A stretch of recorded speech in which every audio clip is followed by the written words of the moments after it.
Hello. I am coming off of a therapy session that was really helpful, and let's bring this a little closer. Yeah, like that.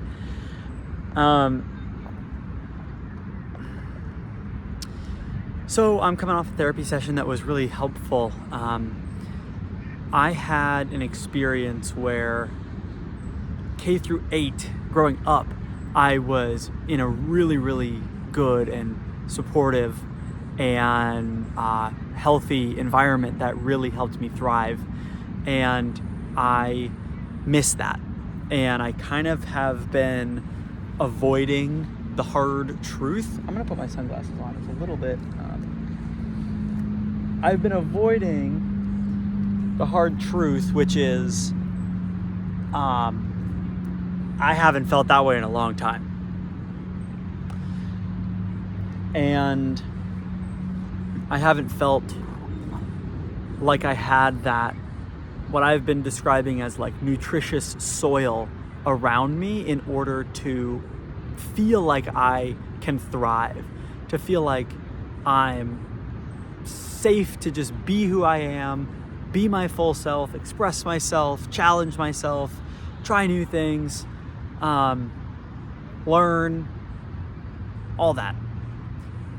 And it's pretty clear to me what happened. Like logically I can go back.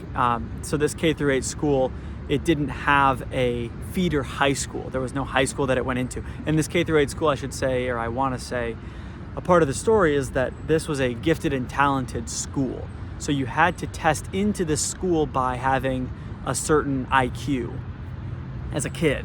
My parents kind of knew something was up with me when I was like 3 or maybe even earlier. And they said I was just kind of wanting to learn all the time and wanting to just kind of like was asking kind of bigger questions at a younger age and all these things. And they were like, we need to get this kid into school.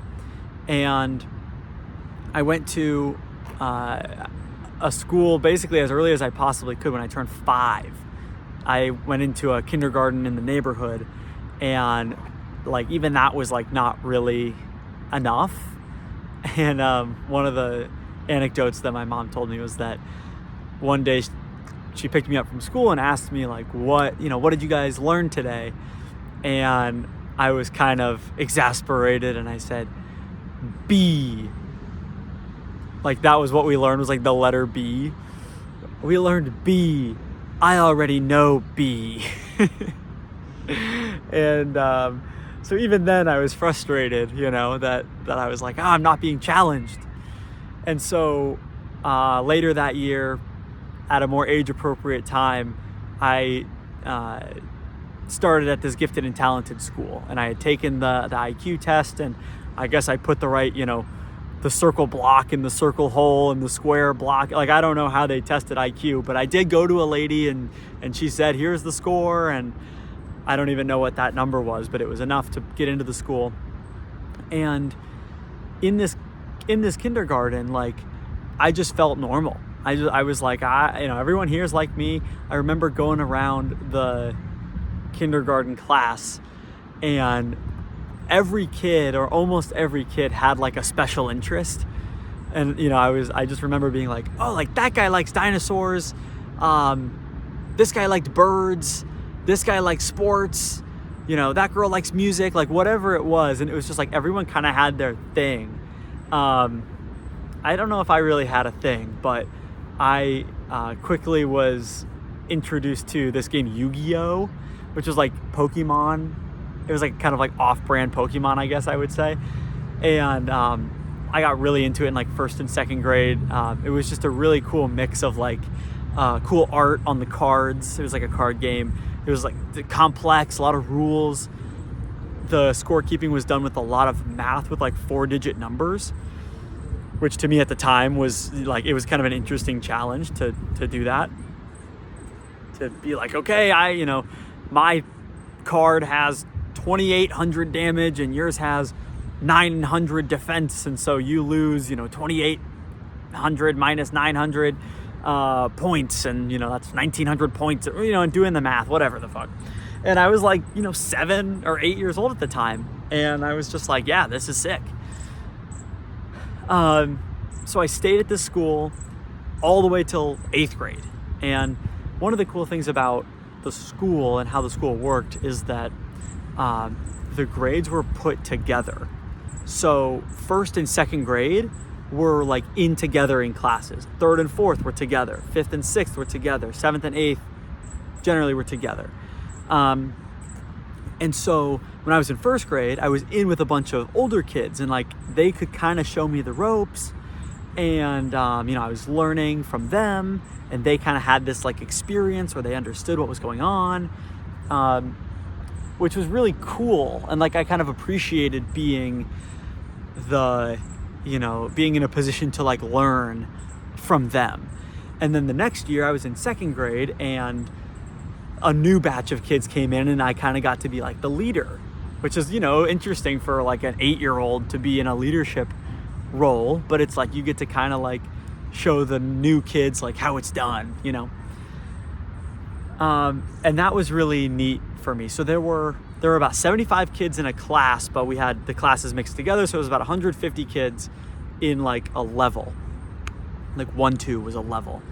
And I knew most of the kids at my level. Like a lot of the kids at the school, I was like, I just wanted to know them and understand, just like who they are and feel comfortable with them. And so I did that, and I wasn't like best friends with every one of them, but like I had a lot of friends. I got to, like, I was like, I just was kind of cool with everyone. And okay, so what happened is, so this, it's this gifted and talented program. Everyone's in there. Everyone's like enthusiastic. This is what my therapist pointed out today, was like enthusiasm was cool. Like it was so cool to be enthusiastic and to like kind of hear about the things other kids liked. It was cool to like school. It was cool to like learning. It was cool to be good at things. It was cool to support others. It was just a really good culture when I was a kid, like when I was younger. Okay, so we had homeroom, which was like science and history, and you would start your day there. And that was just kind of, they made those classes based on like personality, and like kind of the fits of each kid with the teachers and with the other kids in the class. It was kind of interesting. I don't know if every school does that or if they just randomize it. But there was kind of like a curation happening. But then with math and English, we would go off to different classes, and those were based on ability. Even in 1st grade, even in 1-2, there was the class that was like the highest math, 2nd highest, 3rd, 4th, 5th, 6th, and then the highest English, 2nd highest English all the way down to 6th.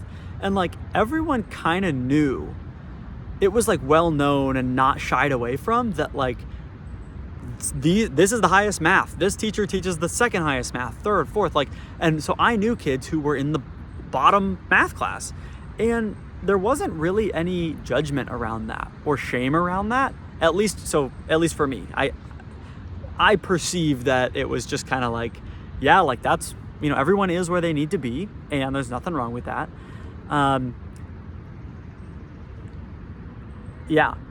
So then after 2nd grade and onward, I was always in the top math class and English class. And I was really proud of that. And I didn't really do anything to earn it, but I was just like, oh, like that's so cool. And think about it, like if you're in 1st, or let's say 3rd and 4th grade together, being in the highest math class as a 3rd grader was actually like really hard, because you kind of stole a spot, I guess, from like a 4th grader, like someone a full year older than you. And so being in the highest math class when I was in 3rd grade, there were only like 4 of us who did that. So it was mostly 4th graders, couple 3rd graders. And then again, when I was in 5th grade, there were only like 2 or 3 of us who were in the highest math class, because it was mostly 6th graders, right? Same with English. So there was always this kind of like subgroup of like kids who were at the highest level, not just when they were age appropriate, but like, when they were a year younger. And I was always in that category. And like, I felt challenged, but I felt like I was allowed to kind of spread my wings and like thrive and just be like, this is what I need. Like, I tested in. I was kind of competitive, but not with anyone else. And I definitely didn't think I was like better than anyone else. I was just kind of like, yeah, like this is what the teacher said I need to be doing. And so I'm in, I'll do it. And I just enjoyed learning in like a way that was challenging. And I wasn't always getting the best grades, to be honest. I was, maybe I would get like a low A or whatever, maybe like a B plus or something, but it was like, I was challenged and I was so engaged. Like I was enthusiastic and I could be my enthusiastic self. And so I felt safe to do that. And I was challenged and I had stuff that I was like working on, and it didn't feel like it was a burden. It actually like added energy to my world. I was excited about and that's another cool thing about this school is that it was catered to the gifted student. And I was a gifted student, like no question about it. So it was kind of a school built just for me, not exclusively for me, but like specifically for the kind of kid that I was, the kind of brain that I had, which was really cool. And now maybe you kind of understand that like, this is how I felt so like supported, championed, like I was thriving, like I was safe, not just safe, but like big time being myself. We've got a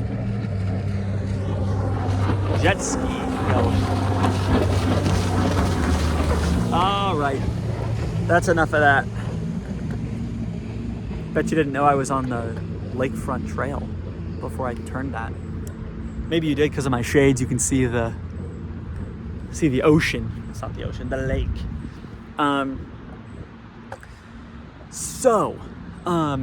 Sorry, that was distracting. But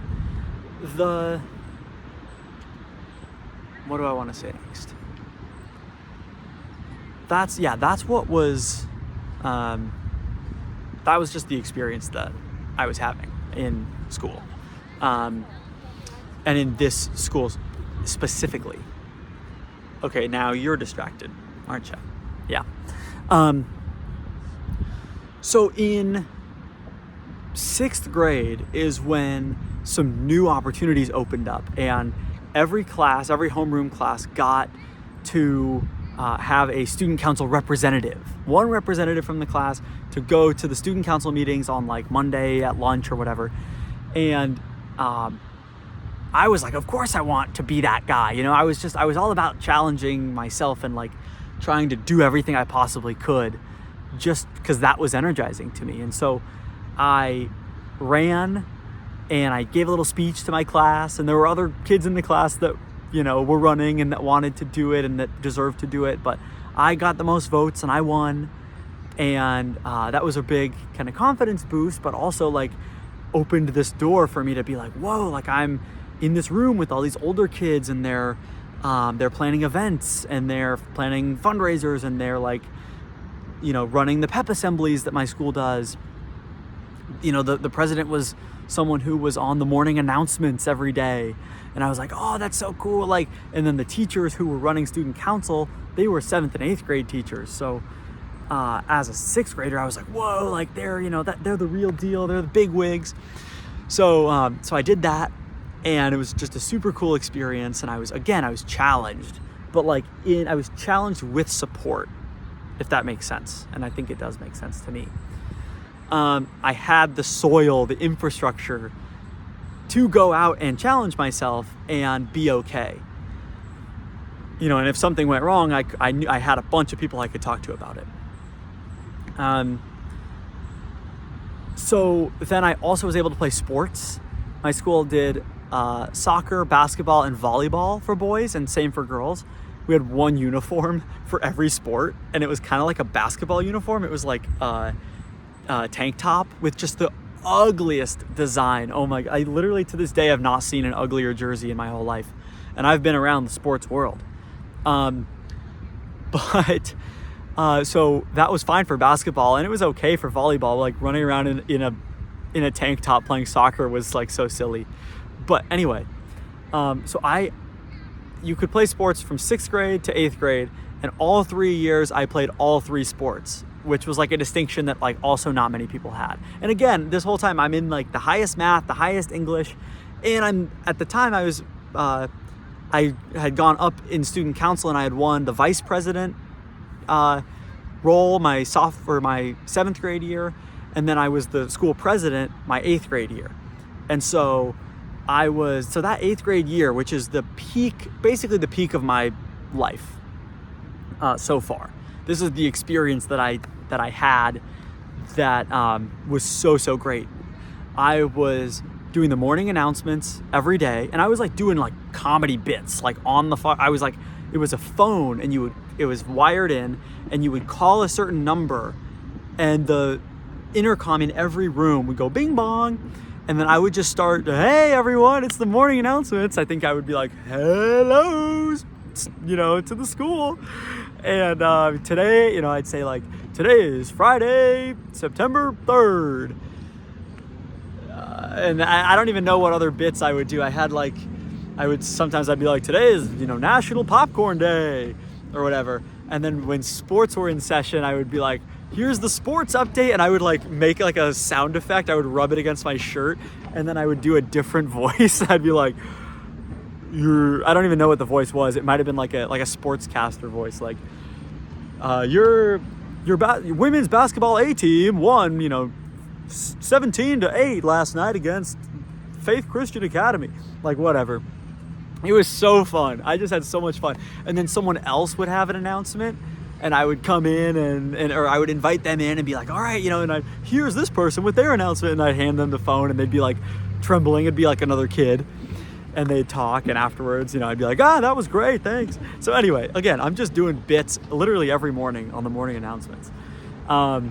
Every week I was running the student council meeting where the teachers would set the agenda, but then when we did like parliamentary procedure, so we had to be like organize a vote, and I motion we do this, and someone's like, I second that, and then we'd vote. We were planning usually like school dances, pep assemblies sometimes. The jet skiers are distracting me again. Fundraisers, just general, like maybe like an end of year ceremony, field day, stuff like that. And it was just so cool. I was in a leadership role. I was, facilitating the conversation. I was working with the other officers to get stuff done. I got really close with the teachers who were doing the, facilitating the student council meetings.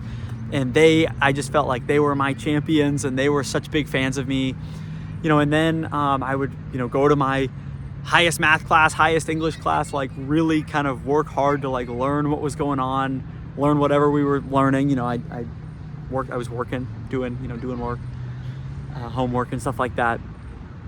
Presentations all the time, projects. We did a lot of projects in that school. Not a ton of like essays, I don't remember, but always reading a book for English, whatever. And then in the evening, I would go, play sports. I would either practice. We had practice several nights a week. Shout out. Yeah, almost all the time there was some sports practice going on, and like that was my day. And I'd go home, and and we had recess, and I would always play sports at recess. So like physically, I was active and having fun and playing. And then I'd go home and eat dinner, watch the Rockies game if I was of that age. Family life was good too. Like it was just perfect. I don't know. Like maybe in hindsight, I'm painting it rosier than it was, but like it was really fucking great. And there was just such a system. Like I could just move through the day and I was never self-conscious. I didn't judge myself. I wasn't worried what other people thought. I was just, the way that I describe it now is like shining brightly. Like I was just me, shining. Wow, here I am doing everything. When I got to school in the morning, I always watched SportsCenter top 10 plays, and then I would talk about them with my friend Tommy and some of my other friends. And, we were always talking about sports, and I got an early cell phone in like seventh grade. And so we would play some like games on our phone and stuff like that. Yeah, it was just really, really great. Like you can tell how excited I am now is like, there was just a vigor. It was just being in a space where I felt safe to be myself, safe to thrive, to take risks, to be challenged, to work hard, but like just for the sake of it, like to just grow and just try new things and just be operating at a high level, honestly. Like, I think that's what I miss most, maybe, is like just being able to operate at like an insanely high level. And since then, I haven't really had that experience. I haven't really been able to, well, if I have operated at a high level, it's been like to make someone else more money, right? And I'm just like, ooh, that sucks. Being responsible for my own money and my own food and my own, like all of that, like adult stuff. It's like, but I was going to say it makes it hard to, have fun and create extra challenge in addition to that. Not complaining. I'm just kind of speaking out loud now. So I'm like noticing my whole demeanor just changed as I kind of got away from the K-8 experience, right? So a big part of my story is that this school didn't have a feeder high school. So everyone just went to it. Literally, we had people go to like 12 different high schools from this class of 75 kids. So everyone went everywhere. The school itself moved into a different location. A lot of the teachers left.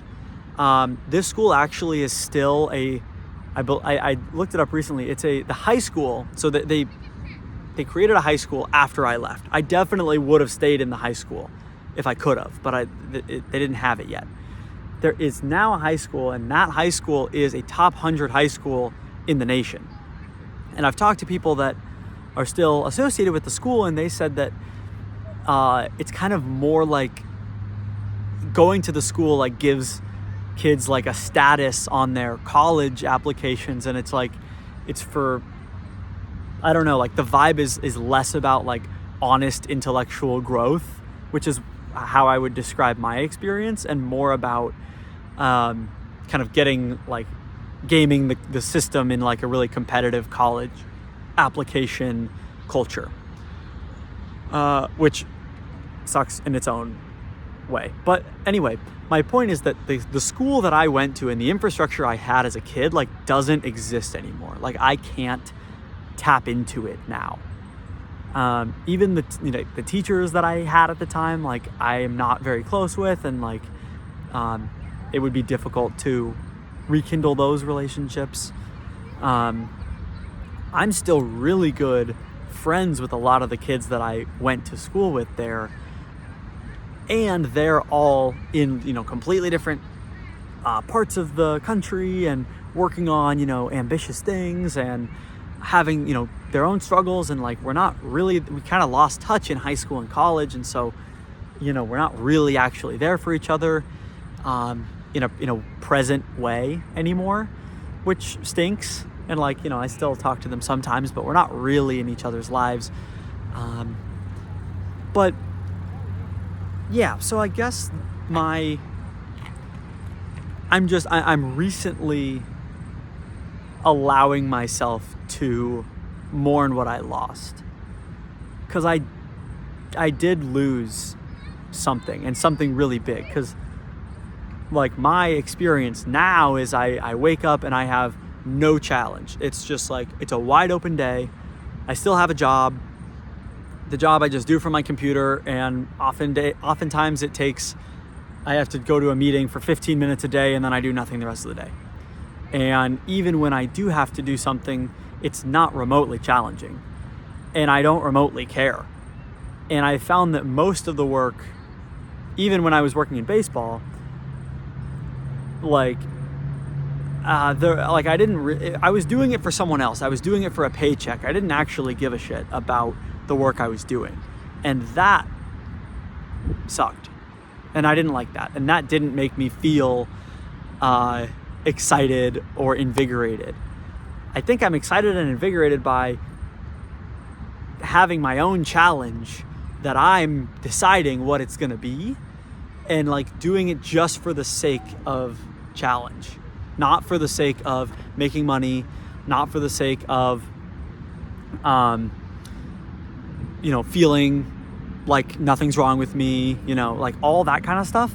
All of the like mental health stuff I've been doing for the last 3 years-ish wasn't really in alignment with what I want.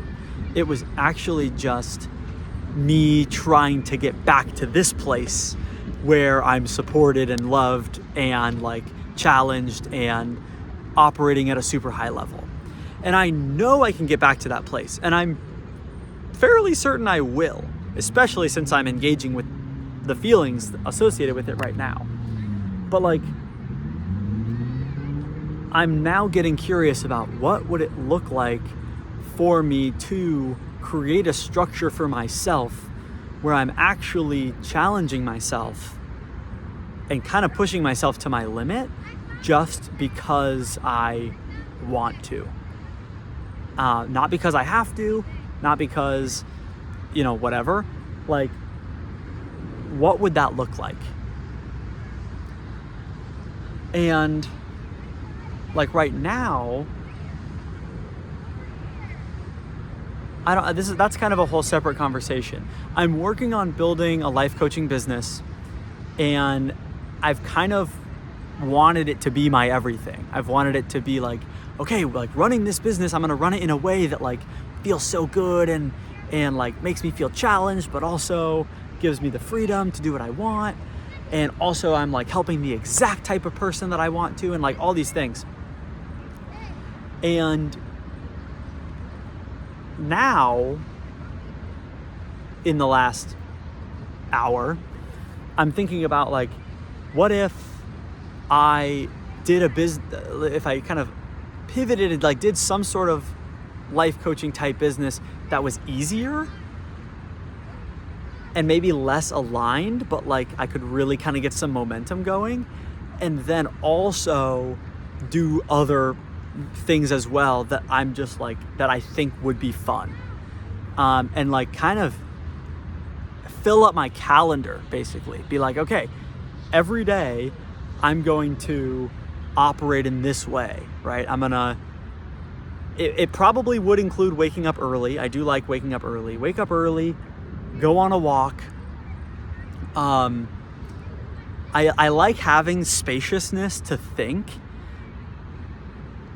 And that's been helpful as I'm like learning parts work and learning this kind of like these internal skills. And I'm like, I think that if I had more material to do stuff, like to work with, then it would be easier and quicker. And then I also kind of have been feeling this like kind of shame around like, I'm not who I want to be, because who I want to be is a guy who's operating at a super, super high level. And so I think if I was operating at that high level, then that shame would probably go away.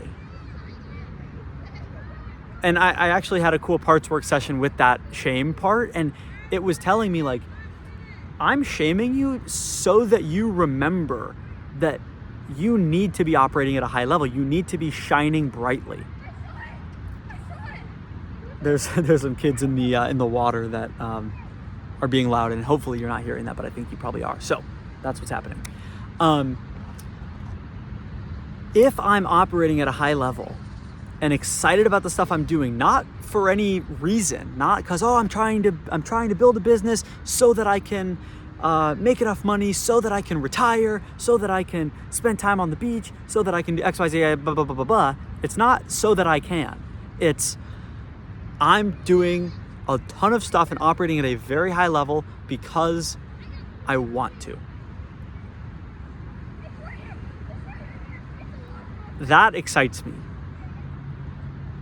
And I think I want to do more brainstorming around what would it look like to build a life where I'm operating at a high level all the time because I want to.